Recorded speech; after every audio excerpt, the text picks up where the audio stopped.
So we have a lot of small business owners here in the back. So if you're a small business owner and you've got a mic, let's hear from you. Way in the back. I'm not a small business owner, but I have to respond to them. I'm a doctor, a pediatrician, Dr. Deutsch, also on the Well, you're a small business owner too. Well, there you go. at times, but also, and more importantly now, on a city council. And I see we have the federal and state levels represented. I can't say how easier our job would be on city councils if we had a simpler, more understandable healthcare plan to provide for the citizens as well as small businesses and city workers.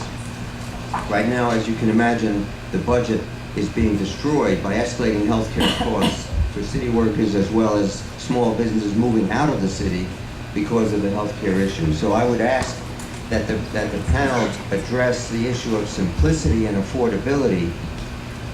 Towards those ends, we of course believe in the simplicity of a single statewide plan, of the public option that the President has discussed. We also think there should be consideration of the single payer option, that also should be at the table. And as many know, many physicians have come towards that conclusion, that a single payer or a public plan would so much simplify their lives. And I say that again, on the benefit of the municipal side, it would make cities affordable again, make city government much more able to manage its budget. So I wonder if you can address that added element of the survival of the cities. Thank you.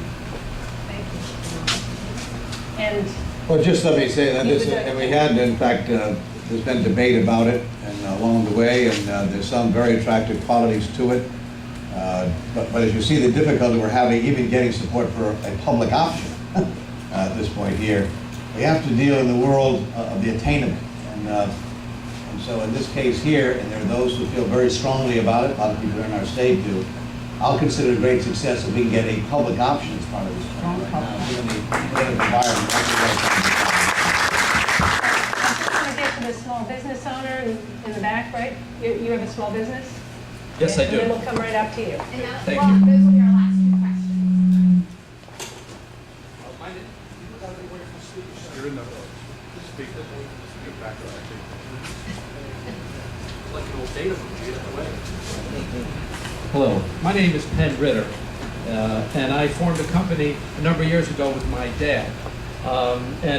Maybe funny given the nexus between the SBA and health, but it is a SBA lender, and from Connecticut, we're able to make SBA and 504 loans anywhere in the country. The SBA industry has been devastated, and thanks to you, Secretary Mills, and to the President, we're on our way back. So I appreciate your effort very much in that regard. One of the issues is clearly healthcare. And I'd like to say two organizations that I've been a member of that do not represent small businesses, though unfortunately they are often touted as if they do. I'm the former state chair of the Leadership Council of the NFIB. They do not represent small business. They do not represent me. They do not represent small business people around the country. It's an extremely partisan organization made up of terrific members, small business people such as we see here today. A second organization that represents the franchisors is the International Franchise Association. They represent the franchisors, not the little guy. I've been a member of both. I dropped my membership in the IFA mostly because I couldn't afford the dues anymore. In my small business, I've gone from 65 employees down to 30. Two examples of healthcare that I have point blank. Number one is I got a call from someone I called in the neighborhood a number of years ago. I grew up in the West End. He says, Penn, my mother fed you. When your mother was busy, your mother fed me. I need a loan. Well, it turns out that he'd gotten a letter from Textron Financial Corporation saying, we want to fund you. This is a small machine shop in New Britain. He said, I told him, you know, I'm an honest guy. I told him I actually have the machine tool to make the 50,000 tubes that they need. He came to me and said, you know, I'm an honest guy. Can I get an SBA loan? We funded that SBA loan, and he hired 10 people. 2 months later, I visited him, and he said, Penn, can you wait till 10 o'clock? Because the guys are on break. I came in, I sat down, and he brought over me and he said, "No disrespect, John, I asked you to come off the line to meet our lender. Would you please smile for me?" He had teeth like a TV anchorman. His teeth were as white as snow. And he said, in his own words, my customer, saying, "I paid for those. I have no health benefits. I got tired of looking at those brown, nubby teeth. I have to pay for those." So it was your mom, mine, and my mom that resulted in me paying for that health care for him. See over here, I paid for his kid's glasses. See over here, his wife's pregnant. I can't afford to take care of that pregnancy, but I'm going to do what I can. And I couldn't tell you, Penn, that part of the loan that I made is paying for this health care, because I wasn't sure whether you were going to be able to pay, that you would trust me. I just want you to know, that's what I'm doing.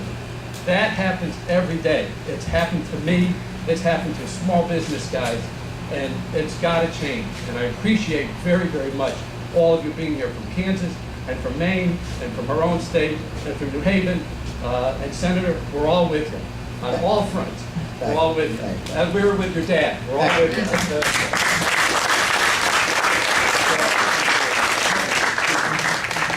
You know, that, I think, story is something that we all can take back and talk about in Washington and across the country. Because when we say small businesses are like family, and that there's a personal cost, an emotional cost when somebody gets sick and they don't have health care, and there's a commercial cost, we have to solve this problem. The status quo is not acceptable. You know, I'm sorry, but there's one other powerful example, and that is that I have a man right now on cancer who has cancer. Unfortunately, his cancer is one that suggests statistically he's got a slim chance of living. He just had a baby. He's got a family. I don't have work for him. I've kept him in this tradition I just said for one reason. It's one reason, because he's got nowhere to go. Last question. Thank you. My name is Julio Mendoza. I'm the Executive Director of Spanish American Merchant Association. I have with me my president, Adam Sierra. We've been dealing with the problem of healthcare for the past 15 years. We have over 350 members that we provide services to thousands of businesses in the state of Connecticut. Speaker Dynamo has been in our office to talk about healthcare as late as last year. We did a